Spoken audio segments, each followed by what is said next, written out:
Sa palagay mo, hanggang saan makakarating ang isang modernong probe sa kalawakan sa 44 na taon? Ano ang makikita sa labas ng mundo? At anong panganib ang maaaring harapin sa daan? Alam natin ang sagot sa unang tanong. Sa yugtong ito, ang sasakyang walang piloto na ginawa noong nakaraang siglo ay nakalipad ng halos 11 bilyong milya sa loob ng 50 taon. Isang hindi maiisip na distansya sa pamantayan ng mundo. Ito ay malinaw na pinatunayan ni Voyager 2 na maraming taon nang naglalakbay sa madilim na kalawakan ng universo. Di mo aakalain kung ilang hiwaga ang nabunyag ng maliit na space scout sa kanyang paglalakbay. Gamit ang maraming siyentipikong kagamitan, naglahad si Voyager 2 ng detalyadong ruta sa mga astronomo ukol sa makasaysayang paglalakbay niya patungo sa malalayong bituin sa kabila ng mga pagsubok. Saan nga ba tayo magsisimula? Siguro sa mga datos na nakuha ng probe sa loob ng solar system. Paano ang mga high-tech na teleskopyo? Maaari mong itanong. Matagal na nilang pinag-aaralan ang mga kalapit na planeta at patuloy na nagbibigay ng mahalagang impormasyon tungkol dito. Oo, pero hindi maikukumpara ang ginagawa nila sa trabaho ng probe na malapit mismo sa celestial na katawan. Sa pangalawang kaso, mas marami at mas mahalaga ang impormasyong natatanggap. Saan nga ba nagmula ang misyon ng Voyager 2? Nagsimula ito sa higanting Jupiter na kayang lamunin ang lahat ng planeta sa solar system kung nanaisin. Matagal na nating alam na ang planetaryong sistema natin ay may mga batong planeta tulad ng Earth at mga gas giant. Alam din natin ang nagyayelong singsing ng Saturn at malalaking bagyo sa Jupiter. Pero ito ay mga pira-pirasong impormasyon lamang. At ang mga puwang dito ay pinuna ng Voyager 2 pati na rin ng kanyang mausisang kakambal, Jupiter.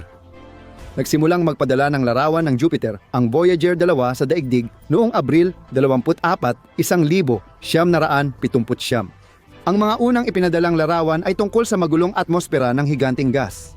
Gumawa ang mga astronomo ng maikling pelikula mula sa serye ng larawan at mas naunawaan ang sirkulasyon ng atmosfera. Hindi tulad ng Voyager 1, ang pangalawang probe ay mas malapit sa mga buwan ng Jupiter, Io at Europa, at naitala ang panahon ng kanilang paglapit.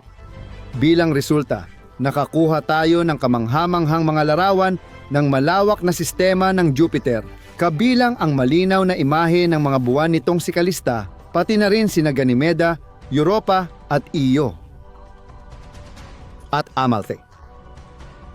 Noong Hulyo 1979 na rating ng Voyager. Dalawa ang pinakamalapit na distansya sa Jupiter na 4,785 milya. Mula sa lokasyong ito, nagpadala ang probe ng mga na-update na datos tungkol sa mga ulap ng planeta. Natuklasan ulit ang 4 na buwan, sistema ng singsing at nakakuha ng 17,000 bagong larawan mula sa mga kamera ng dalawang Voyager. Mahigit 80% ng ibabaw ng Ganymede, Callisto at Saturn ay naitala na ng mga astronomo sa mapa. Sa huli, sa ilang paraan ay inulit ng Voyager 2 ang misyon ng pagkuha ng larawan ng nauna nito, ngunit nalampasan nito ang Saturn ng nauna. Ang pagkikita ng probe sa ika-6 na planeta ng solar system ay naganap noong Agosto 22, 1981, 2 taon matapos lisanin ng aparato ang Jupiter at magpadala sa daigdig ng unang larawan ng buwan ng Saturn na si Epeta. Nang dumaan ang Voyager 2 malapit sa Saturn, nakumpirma na ang kapal ng mga singsing nito ay humigit kumulang 980 talampakan. Pero ito ay isang napakapangkalahatang halaga lamang dahil sa ilang bahagi, ang sukat na ito ay umaabot lang ng 10,100 metro. Habang malapit sa planeta, dumaan ang probe sa singsing ng Saturn sa 8 milya bawat oras. Nangyari ito ng napakabilis sa loob lamang ng ilang segundo. Habang ginagawa ang delikadong maniobra, sabay-sabay tumama ang alikabok sa metal ng spacecraft, nag-iiwan ng plasma. Naitala rin ni Voyager 2 ang mga buwan ng Saturn na Hyperion at Saturn, Enceladus, Tethys, Phoebe, at ang kamakailan lang na natuklasan na Elendiliste at Calypso, Uranus. Matapos ang dalawang pangunahing gawain, imbes na magpahinga, nagpasya ang siyentipiko at mga tagapagdisenyo na ipadala ang barkong veterano sa Uranus na nagbukas din ng oportunidad para lumipad papuntang Neptune. Bago iyon, 5.5 oras na inaral ni Voyager, 2 ang malamultong at malayong Uranus mula sa daigdig. Naging pioneer na aparato ang probe na gawa ng tao na dumaan sa tabi ng planetang ito. Nagsimula ang obserbasyon ng Uranus noong Nobyembre 4, 1985. Umabot ang unang signal mula sa probe sa daigdig matapos halos 2.5 oras. Anong mga hamon ang hinarap ng Voyager 2 sa pag-aaral ng celestial na katawan na ito? Pinakamalaking problema ang kakulangan ng liwanag. 400 beses mas kaunti ito sa nagyayelong planeta kaysa sa daigdig. Ang pinakamalapit na paglapit sa Uranus ay naganap noong ika-24 ng Enero. 1,900. 86 sa layong humigit kumulang. 50,600 at 40 milya. Anong mga mahalagang tuklas sa lokasyong ito ang maipagmamalaki ni Voyager 2? Natuklasan ng probe ang 10 bagong buwan na pinangalanan ayon sa mga tauhan mula sa mga trahedya ni Shakespeare, Bach. Portia, Julieta, Rosalinda, Belinda, Desdemonia, Cardelia, Apelia, at si Bianca. Nadiskubre ko ang 2 bagong singsing, bukod sa siyam na dati nang alam, at naitala ko rin ang 55 degree na nakatagilid na magnetic field na medyo naisantabi, sentro. Nagpadala rin ang Voyager 2 ng mga kamanghamanghang larawan ng malalaking buwan ng Uranus. Pagkatapos ng pagkikita sa planeta noong Pebrero 14, 1986, isinagawa ng spacecraft ang nag-iisang gravity assist sa kalagitnaan ng biyahe, ang pinakamalaki at pinakamahalaga sa lahat ng nagawa noon. Kailangan ito ng Voyager 2 upang maitakda ang ruta papunta sa Neptune. Lumapit ang probe sa Neptune noong Agosto 25, 1989. Nilampasan ng Voyager 2 ang 9,980 milya at lumipad sa ibabaw ng ulap ng mga higanting planeta na naging pinakamalapit sa 4 na pag-ikot habang papalapit. Samantala, patuloy ang masigasig na trabaho ng spacecraft. Natuklasan nito ang 6 na bagong buwan at 4 na singsing. Si Neptuno ay naging isang tunay na kahon ng sorpresa. Partikular, napag-alaman na hindi talaga payapa ang ibabaw nito. Palaging umiihip doon ang matitinding hangin na umaabot sa bilis ng mga 60 milya o 110 kilometro bawat oras. At ito na ang pinakamababa dahil ang bilis ng mga daloy ng atmosfera ng ilang matitibay na bagyo sa Neptuno ang pinakamataas sa solar system.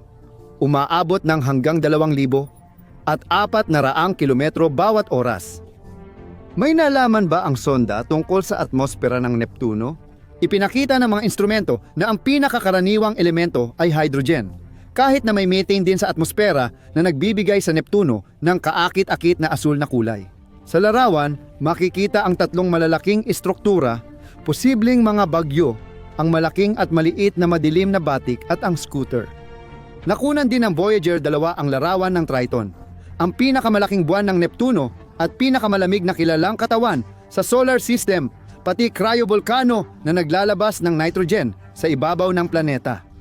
Ipinakita ng mga kamanghamanghang larawan ng Timog Hemisphere ng Neptuno sa mga tagamasid ng Ahensiyang Pangkalawakan ang kakaibang tanawin na parang balbas na melon. Ang pagtatapos ng misyon ng Voyager 2 dito ay ang matagumpay na pag-ikot sa Neptuno. Dapat ding tandaan na matapos pag-aralan ang malayong planeta, ang probe ay patuloy na gumana ng maayos sa loob pa ng maraming taon. Noong 2011, inutusan ng sentro ang paglipat sa alternatibong makina para sa sistema ng nabigasyon. Noong 2019, inanunsyo ng National Aeronautics and Space Administration ang pagtanggap ng datos mula sa interstellar na kapaligiran na ipinadala ng Voyager 2 matapos bisitahin ang Neptune. Naglakbay ang probe sa ilalim ng ecliptic at iniwan ang solar system, 35 milyong milya mula sa pinagmulan ng paglulunsad. Matapos makipagkita kay Neptune, nilagay sa low power mode ang maraming kagamitan ng Voyager 2 para makatipid ng enerhiya. Kapansin-pansin na makalipas ang 12 taon mula ng ilunsad, Noong Nobyembre 1989, opisyal na pinalitan ng National Aeronautics and Space Administration ang pangalan ng proyekto at tinawag itong mas engrande na interstellar mission spacecraft Voyager. Ang mga instrumentong hindi gaanong mahalaga ay tuluyang pinatay at 7 na lang na research gadgets ang patuloy na gumagana sa loob ng probe. Ano ang kapalaran ng pangalawang Voyager? Susunod. Noong Nobyembre 5, 2017, ang spacecraft ay nasa 116 astronomical units o 11 bilyong milya mula sa daigdig, na tumatakbo ng 10.6 milya kada segundo palayo sa araw papuntang teleskopyong constellation. Kung mapapanatili ng Voyager 2 ang bilis nito, aabutin ng mga 19,370 taon bago malakbay ang isang light year. Huwag ninyong gustong alamin ang mahalagang nangyari noong Hulyo 8, 2019. Noong araw na iyon, sa utos ng sentro, matagumpay na pinaandar ng Voyager 2 ang mga instrumento para sa pagwawasto ng landas na gagamitin sa pagkontrol ng spacecraft sa hinaharap. Pagkatapos, noong ika-28 ng Oktubre, 2020, naibalik ng National Aeronautics and Space Administration ang komunikasyon sa Voyager 2 na nasa layo ng mahigit 11.6 bilyong milya mula sa daigdig. Ngayon, ang probe ay nasa labas na ng impluwensya ng araw sa interstellar na kapaligiran. Sa pamamagitan nga pala, para sa mga hindi nakakaalam, ipinaaalam namin na ang orihinal na misyon ng Voyager ay dinisenyo para sa pagpapatupad ng programang tinatawag na Grand Tour, na naglalayong magsagawa ng malaking paglalakbay sa mga planeta ng solar system. Noong late 70s, may planong magpadala ng komplikadong spacecraft para pag-aralan ang 5 panlabas na planeta. Ngunit napilitan ang mga siyentipiko na bahagyang ipahinto ang proyekto noong Enero 1972 una sa lahat dahil sa hindi makatwirang gastos na tinatayang aabot sa $1 bilyong. Sa halip, iminungkahi na magpadala na lang ng 2 spacecraft papuntang Jupiter at Saturn noong 1977. Ang parehong mga probe ay espesyal na dinisenyo para sa pag-aaral ng 2 gas giants, at mas angkop sila kumpara sa kanilang mga naunang Pioneer 10 at 11 na inilunsad noong 1974. Iminungkahi ng mga taga-disenyo ng misyon na kung matagumpay na magampanan ng unang Voyager ang kanyang misyon, ang pangalawa ay itutok naman papuntang Uranus at Neptune. Magagawa ito gamit ang mga gravitational maneuver, gaya ng nangyari kalaunan. Ang 2 sasakyang pangkalawakan ay may kulay na telekamera na mabagal mag-scan para makakuha ng larawan ng mga katawan sa kalawakan at mga buwan nito.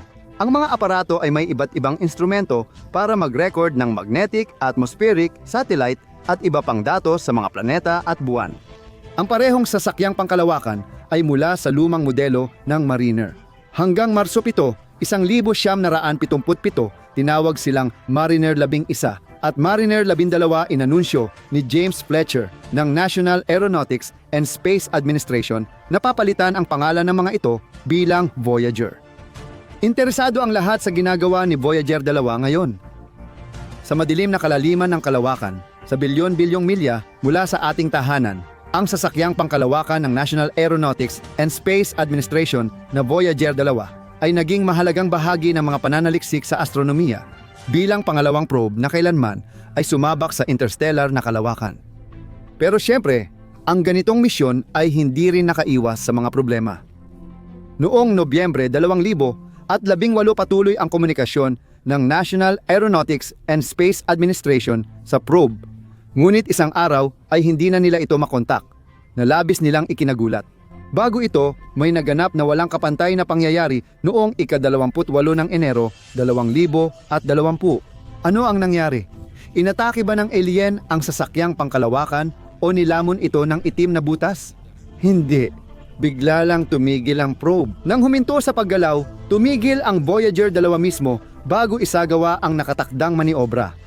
Dapat sana iikot ng 360 degrees ang aparato para i-calibrate ang isa sa mga onboard na instrumento. Pero sa halip, hindi ito gumalaw. Dahil dito, sabay-sabay gumana ang 2 sistema ng Voyager at gumamit ng maraming enerhiya. Ano nga ba ang naging problema? Ang problema ay masyadong mabilis na naubos ng sasakyang pangkalawakan ang magagamit nitong pinagkukunan ng kuryente at ito ang naging dahilan ng pag-activate ng sistema ng proteksyon. Pag-restart, automatikong pinatay ng software ang mga siyentipikong instrumento ng Voyager 2 para makatipid ng enerhiya dahil limitado lang ang rekurso nito. Dapat agad maresolba ang problema dahil patuloy lumalayo si Voyager 2 sa daigdig. Kaya, para maiwasan ang aberya at mapabuti ang komunikasyon, iminungkahi ang plano na baguhin ang antena. Habang isinasagawa ang proyekto, tuluyang pinutol ang radyokomunikasyon kay Voyager 2 at tumagal ito ng 1 buong taon. Mapanganib ngunit kailangan ang hakbang na ito kaya nag-all-in ang mga inhinyero. Sa kabutihang palad, naging maayos ang 1 taon para sa probe kaya mabilis natapos ang proyekto. Nabawi ang komunikasyon kay Voyager 2 noong ika-2 ng Nobyembre 2020 matapos maipadala sa aparato. Espesyal na Komunikasyon Channel. Noong Pebrero 12, 2021 na ibalik ang komunikasyon sa sondang iyon. Aktibo at matagumpay na ulit ang misyon ng Voyager 2, patuloy itong lumilipad sa pagitan ng mga bituin at nagpapadala ng datos sa daigdig habang pinag-aaralan ang kapaligiran. Bagaman hindi sapat ang lakas ng kamera ng sondang iyon upang makagawa ng mataas na kalidad na mga larawan, nananatiling mahalaga ang Voyager 2 para sa sangkatauhan pagdating sa paggalugad ng kalawakan. Pangalawa ito sa interstellar na bagay mula sa daigdig at ito lang ang madalas nating nakokontak. Ibig sabihin, ngayon si Voyager 2 na lang ang natitirang magikero na kinatawan ng isang halos mawala ng uri. Walang duda, darating ang panahon na mauubos ang kanyang pinagkukunan ng enerhiya at matatapos ang misyon, iiwan ang probe na magpakailanman gumagala sa nagyayelong yakap ng kawalang hanggan. Mag-subscribe sa Hubble Channel, i-like at i-share ang video sa mga kaibigan. Hayaan silang matuklasan ang mga hiwagang likod ng galaksya at nebula. Kung wala kang paranoia, hindi ibig sabihin na walang nagmamasid sa'yo. Nagpasya ang mga astronomo na huwag maghintay ng sorpresa mula sa kalikasan kaya't masusing minamanmanan nila ang nangyayari sa loob at labas ng daang gatas. At ano, may mga natuklasan ba silang karapat-dapat? Lumilitaw, oo. Kamakailan, may na-detect na hindi kilalang bagay na nagpapalabas ng regular na radio signal. Mahirap sabihin kung ano iyon, pero malinaw na ayaw nitong matuklasan. Unang napansin ng mga siyentipiko ang kamanghamanghang bagay sa kalawakan 2 taon na ang nakalipas. Nagawa ito gamit ang isa sa pinakasensitibong kagamitan para sa pag-aaral ng malalayong bahagi ng mga galaksya, ang array ng antena sa Australia. Habang ginagamit ng mga siyentipiko ang radyoteleskopyo, paulit-ulit silang nakatuklas ng mga hindi kilalang bagay at kakaibang signal. Matapos ang mga tuklas, ipinagpatuloy ang pag-aaral para makuha ang mas tiyak na impormasyon. Sa kanilang trabaho, gumamit ang mga astropisiko ng aparatong Merian mula sa Parkes Observatory. Hindi natugunan ang inaasahan at walang bagong datos na nakuha. Ngayong taon lang nagkaroon ng progreso. Kumpirmado ng South Africa na radyoteleskopyo na Mir K80 na talagang umiiral ang bagay na natuklasan noon at noong Abril ay nagpadala rin ng ebidensya ang aparatong Australia Telescope Compact Array. Ang hindi inaasahang tuklas na ito ay may napakalaking halaga sa agham. Dahil bago nito, halos imposibleng magkaroon ng mas malinaw na ideya tungkol sa mahiwagang bagay na iyon. Para bang iniiwasan nitong mapagmasdan siya. Ipinakita ng pagmamanman na sa mga archive, datos ng radyo, mga pag-aaral na gumagamit ng X-ray o infrared spectrum, wala talaga ito roon. Ano ang nalalaman natin ukol sa penomenong ito ngayon? Pinangalanan nila itong GCRT J1700 at 45 DFIS 3000. Tinukoy ng mga mananaliksik ang bagay na ito bilang pansamantalang radio signal mula sa gitna ng galaksya. Hindi malinaw sa kasalukuyang datos ng astronomiya ang pinagmulan at estruktura ng mga multi-wavelength na bagay na natuklasan. Sa madaling salita, kakaiba ang radio signal na ito base sa mga katangian nito. Malamang, sa hinaharap ang GCRT J1700 at 45 DFIS 3000 ay mapasama sa bagong klase ng mga bagay sa kalawakan at posibleng hindi lang siya ang kinatawan nito. Dahil sa mas advanced na teknolohiya, magpapatuloy ang mga siyentipiko sa pagtuklas ng mga kaparehong radio signal. Ano ang kakaiba sa GCRT G 1,745, DFIS 3,000. Kakaiba ang mga radio wave na inilalabas nito. Tumagal ang mga ito ng 2 hanggang 4 na linggo tapos humihinto ang signal. Habang lumilipas ang panahon, bumabalik ito. Maaaring ihambing ito sa pagkurap ng ilaw. Makikita rin ang paikot na linear na baluktot na nagpapakitang may kaugnayan tayo sa polarisasyon ng signal. Sa panahon ng pagsasaliksik sa kakaibang bagay, nakatanggap ang mga aparato ng mga signal ng eksaktong 13 beses. Kasabay nito, binibigyang diin ng mga siyentipiko na sa ngayon ay hindi pa natin matukoy kung saan eksaktong nagmumula ang mga mensaheng ito.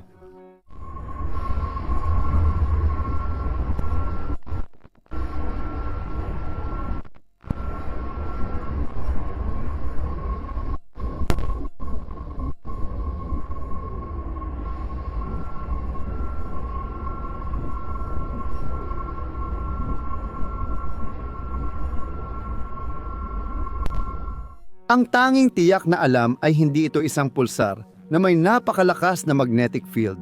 Sa una, mukhang totoo ang bersyon pero pinasinungalingan ito ng mga sumunod na pag-aaral. Kaya, ano nga ba talaga ang ating kinakaharap?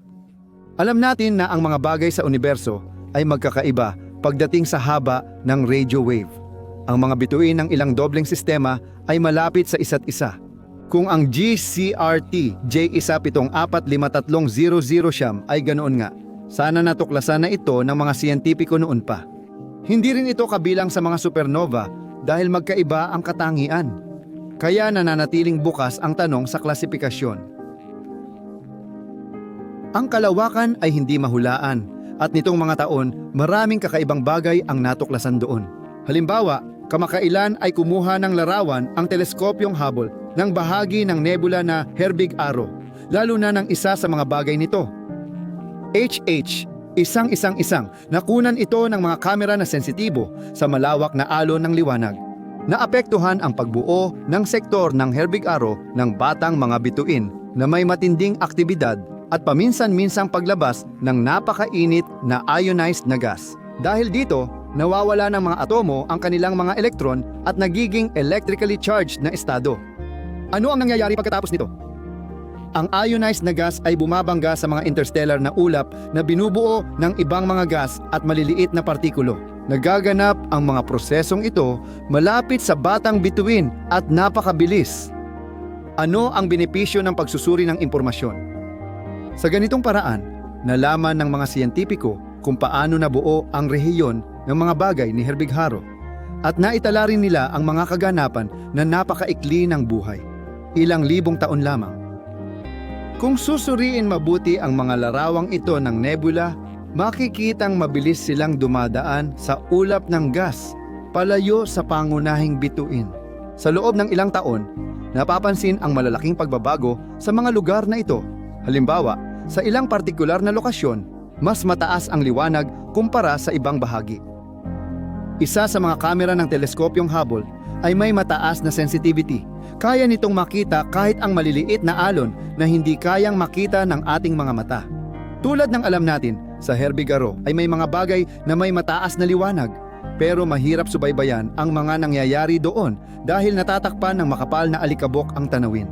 Dito pumapasok ang kamera na wide field camera, 3 na nakakabit sa Hubble na kayang makadetect ng mga alon na nakakapasok sa mga patong ng alikabok. Gayunpaman, nagpapatuloy pa rin ang mga pag-aaral kaya masyado pang maaga para magbigay ng mga konklusyon. Hindi pa ito lahat ng sorpresang natanggap ng mga siyentipiko kamakailan. Ang pinakamabigat na balita ay ang sumunod na nagmula sa kalaliman ng kalawakan. Noong 2019 lumabas ang unang larawan ng hangganan ng isang napakalaking itim na butas na nakuha gamit ang teleskopyong Bagong Horizonte. Alam natin na ang bagay na ito ay nasa 3 milyong liwanag na taon mula sa atin, sa elliptical galaxy na M87. Simula nang makuha ang mga larawan ng itim na butas, mas naging aktibo ang mga siyentipiko sa pananaliksik. Pwede ba nating ibalik ang pagkakasunod ng mga pangyayari? Pagkalipas ng 72 araw mula nang simulan ang pagmamasid, nakuha ang sikat ngunit medyo malabong larawan ng itim na butas. Ngunit hindi dito nagtatapos ang mga makasaysayang tuklas. Nakakuha rin ng larawan ang mga astronomo ng polarized na liwanag mula sa accretion disk. Matapos pag-aralan ang datos, mas malinaw na naunawaan ng mga mananaliksik ang nangyayari sa magnetic field. Ni itim, mas mahalaga ang mga impormasyong nakuha kaysa sa larawan ng itim na butas dahil walang sino man ang napalapit ng ganito dito. Ang datos na ito ang nagbigay daan para mas detalyong mapag-aralan ang proseso ng akresyon. Kamakailan, nakatanggap ang mga astropisiko ng mahalagang impormasyon mula sa ilang grupo ng mananaliksik. Ang impormasyon ay tumutukoy sa malakas na agos mula sa loob ng itim na butas. Hindi pa ganap naiintindihan ng siyentipiko ang mga prosesong ito, pero nagbibigay ito ng pagkakataon na maitama ang mga umiiral na teorya. Pero kalimutan muna natin ang mga tuyong teorya. Ano ang silbi ng ganitong impormasyon sa karaniwang tao? Dati ay inakala na napakaliit ng posibilidad na mabuo ang isang napakalaking aktibong itim na butas malapit sa daang gatas, pero nangyari pa rin ito. Malapit sa M87, may malinaw na sinag ng enerhiya sa aksis ng pag-ikot ng itim na butas. Dahil dito, iniisip ng mga siyentipiko kung magkaiba ang katangian ng magnetic field ng mga itim na butas. O baka ito ay dahil lang sa optical na epekto na nagdudulot ng pagkakamali ng isang nasisirang agos na nagiging parang hindi nakikita? At hindi lang ito ang mga kamanghamanghang tuklas na naghihintay sa atin habang pinag-aaralan natin ang kalawakan. Sino ang nakakaalam? Baka sa kalapit na galaksya ay may mga pangyayaring nagaganap ngayon na sa hinaharap ay lubos na magbabago sa buhay ng sangkatauhan.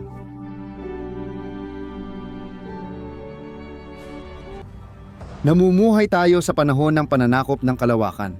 Ngunit mabagal ang proseso dahil sa mabagal na pag-usad ng progreso kumpara sa lumalaking kaalaman at kagustuhan ng tao. Alalahanin ang mga probe na naipadala na sa mga planeta ng solar system. Alin sa mga ito ang unang pumapasok sa iyong isipan? Mga magkapatid na Voyager, Mariner 10 New Horizons. Pero mali ang hula mo. Ngayon, tatalakayin natin ang misyon ng spacecraft Galileo na mahalaga sa pag-aaral ng Jupiter. Nagtagumpay ang matapang na probe na maitala ang kakaibang banggaan ng kometa sa gas giant at ang makakapal na ulap ng ammonia sa nakalalasong atmosfera ng napakalaking katawan sa kalawakan. Siya ang naging unang spacecraft na pumasok sa orbit ng Jupiter at matagal ding pinag-aralan ang dambuhalang planetang ito at ang mga buwan nito. Hindi ito ang kompletong listahan. Natapos na, pero hindi nabawasan ang malaking ambag ng probe sa pag-unlad ng astronomiya. Nang nagsimula ang kamanghamanghang kwento ng paggawa ng aparato, sinimulan na ng mga astronomo ang nabanggit na proyekto noong dekada 70 pa lang. Noon, tinawag lang nila ito bilang orbitang probe ng Jupiter. Noong una, nahirapan ang mga siyentipiko sa pondo para sa misyon. Ngunit dahil sa kanilang koneksyon, nagtagumpay ang mga inhinyero. Panahon ng paunang tagumpay. Walang garantiya na tuloy-tuloy ang material na suporta para sa proyekto at laboratorio. Dahil dito, tumagal ng mahigit 10 taon bago natupad ang misyon. Noong una, planong ilunsad ang probe papuntang orbit ng Jupiter gamit ang Space Shuttle Columbia. Ngunit hindi ito natuloy dahil sa matagal na pagbuo ng aparato. Dahil dito, ipinagpaliban ng mga mananaliksik ang paglulunsad ng probe ng ilang taon. Ito muli, dahil sa trahedya ng Challenger, sumabog ang sasakyan kasama ang mga astronaut na sakay nito. Sa nakakatakot na sakuna, 7 tao ang namatay. Matagal na nagluksa ang mundo, ngunit gaya ng sinabi ng matalinong Haring Solomon, lahat ay lilipas din. At noong ika-18 ng Oktubre, 1989 sa wakas ay lumipad patungong kalawakan ang automatikong interplanetaryong istasyon na Galileo sa tulong ng shuttle na Atlantis. Una, pumunta ang aparato sa Venus para makadagdag bilis. Hindi lang dumaan ang probe, inaral din nito ang komposisyon ng mga ulap sa maulap na planeta. Pagkatapos, gumawa pa si Galileo ng 2 pang gravity assist malapit sa daigdig. Nakatulong din ito upang magkaroon ng mas maraming impormasyon tungkol sa mga asteroid. Sa mga unang larawan na kuha ni Galileo, nakunan ang asteroid na Gaspra, na naging unang ganitong bagay na nilapitan ng ganoon kalapit ng isang pananaliksik na sasakyang galing sa daigdig. Ito ang larawan ng asteroid na Ida. Nalaman na kahit maliit ang sukat nito, mayroon itong buwan na tinawag na dactyl sa mas masusing pagtingin. Natuklasan ang mga bunganga. Dati, walang tala ang siyentipiko ng asteroid na may sariling buwan. Ano pa ang nagawa ng probe sa panahon ng ikalawang gravity maneuver? Sinuri ni Galileo ang buwan gamit ang ultraviolet spectrometer na tumulong maintindihan ang pagbabago sa lunar regolith dulot ng sikat ng araw. Pagkatapos, nakuha ng orbiter na si Galileo ang sapat na bilis para direktang magtungo sa Jupiter. Anong pangyayari ang nagdulot ng automatikong tagumpay sa misyon? Noong 1974 na gawa ni Galileo na matuklasan ang mga piraso ng kometang Shoemaker-Levy na malapit nang pumasok sa makapal na atmosfera ng Jupiter. Hindi nasaksihan ng mga mananaliksik ng Liv ang epikong sakuna dahil nasa panig ng Jupiter na di kita mula sa daigdig ang mga piraso. Pinadali ni Galileo ang trabaho ng siyentipiko at nagbigay ng tsansang masubaybayan ito. Matapos ang banggaan, naitala na ng Hubble Telescope ang mga epekto nito. Sa ganitong paraan, ito ang naging pinakaunang pagmasid sa pagbangga ng kometa sa ibabaw ng isang bagay sa kalawakan. Akala nyo ba dito na natapos ang mga tuklas? Siyempre, hindi pa. Noong ika-13 ng Hulyo, 1975, naganap ang pinakadakilang pangyayari sa kasaysayan ng kosmonautika. Umalis ang bumababang kapsula mula sa orbital na module at tumungo sa mga lason na ulap ng Jupiter. Noong oras na iyon, nangangalap si Galileo ng datos tungkol sa pagbabago ng temperatura, sangkap ng atmosfera at pagkalat ng radyasyon sa gas na higante. Ang huling punto mula pa sa simula. Emisyon sa kabuuan. Halos 60% ng radyasyon ay nakuha ng aparato sa loob ng 1 oras ng pagkuha ng datos habang malapit sa planeta. Pero hindi lang ito ang problema. Pinipigilan din ng tinatawag na mga electrostatic discharge ang normal na operasyon ng aparato. Hindi agad malalaman kung gaano kalaki ang banta at epekto nito sa operasyon ng probe. Doon lang nalaman ang lahat.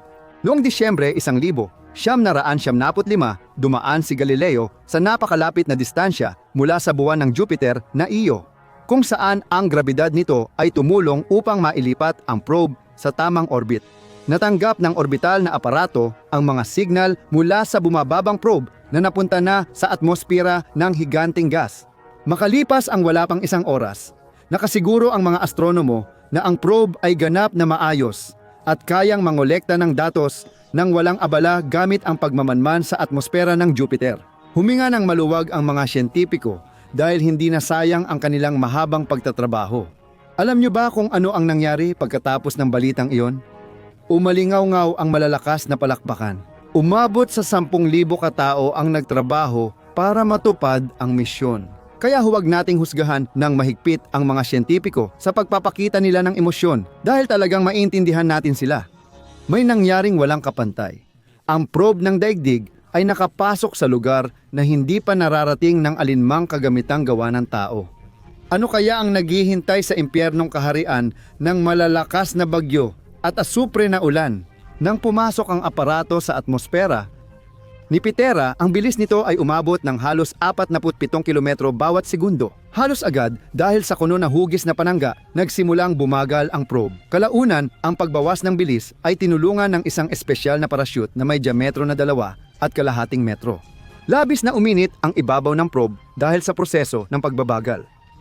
Ang temperatura ng espesyal na plasma layer na bumabalot sa panangga ay umabot ng 14,000 degrees Celsius. Ang mga sukat ng aerodynamic na puwersa na kumikilos sa maliit na aparato ay napakataas. Ito ay mga record at masasabi nating hangganang halaga para sa isang landing device na kailanman pumasok sa atmosfera ng isang planeta.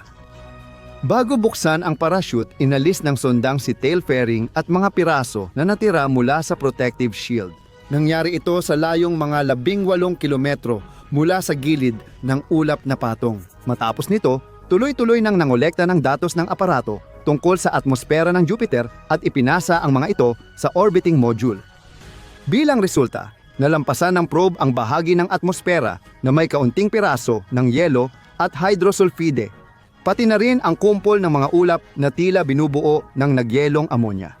Lumabas na hindi ganoon karami ang tubig sa atmosfera ng Jupiter kumpara sa inaasahan bago magsimula ang misyon. Kalaunan, inisip ng mga siyentipiko na bumabalang ang aparato sa bahagi ng planeta na mas tuyo ang atmosfera kaysa sa iba. Tinatawag din ang ganitong lugar na mainit na punto. Noong nakaraang taon, kinumpirma ng National Aeronautics and Space Administration ang teoryang ito gamit ang datos mula sa YUNO na nagsaliksik sa Jupiter matapos si Galileo. Malamang, ang mga kemikal na elemento at sangkap sa atmosfera ng higanting gas ay hindi masyadong halo-halo, kaya nagkakaiba ang kanilang konsentrasyon depende sa lokasyon. Paano mo masusukat ang desperadong paglalakbay ng marupok na probe mula sa daigdig papasok sa atmosfera ng Jupiter? Bagamat pa isa lang ang planong biyahe, ibig sabihin nito ay masisira ang aparato sa ulap ng Jupiter. Ang mga resulta ng misyon ay tiyak na positibo dahil ang impormasyon ay nagbigay liwanag sa maraming hindi pa alam na pangyayari. Maaaring magbigay ng dagdag na impormasyon ang mga susunod na pag-aaral sa gas giant tungkol sa unang yugto ng solar system.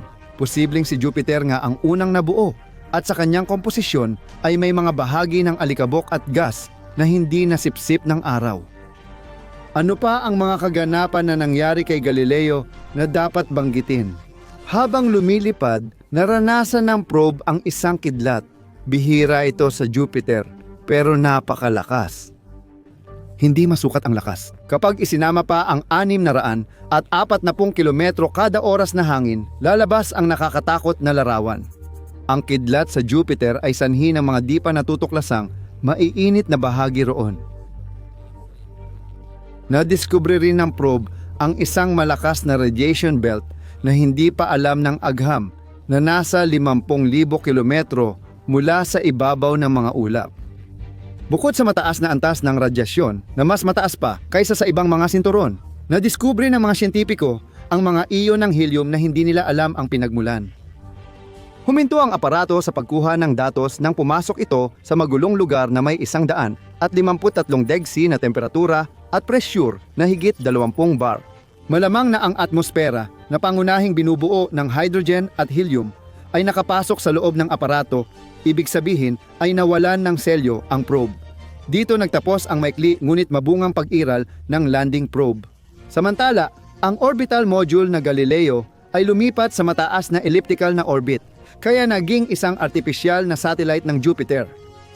Nalampasan ng probe ang matitinding pagsubok, nagbigay ng mahalagang datos sa atmosfera ng Jupiter at napilitang pabulaanan ng mga siyentipiko ang ilang matagal ng teorya. Tingnan ninyo ang mga screenshot na nasa screen ngayon. Ito ay istatistika mula sa YouTube. Ano ang ibig sabihin nito? Pansinin, 57% ng viewers ng channel na ito ay hindi nakasubscribe. Ito ang tunay na diwa ng mensahe ko sa inyo. Kaya, para hindi mawala si Hubble sa listahan ng inyong mga subscription, kailangan nyo lang pindutin ang pulang button na ganito ang itsura at matatagpuan sa ibaba ng video na ito. Ang batas ng universo ay simple lang. Napakahalaga para sa akin. Habang dumarami ang mga manonood at likes, mas mabilis lumalabas ang mga bagong kapanapanabik na video ni Usli Shimsha.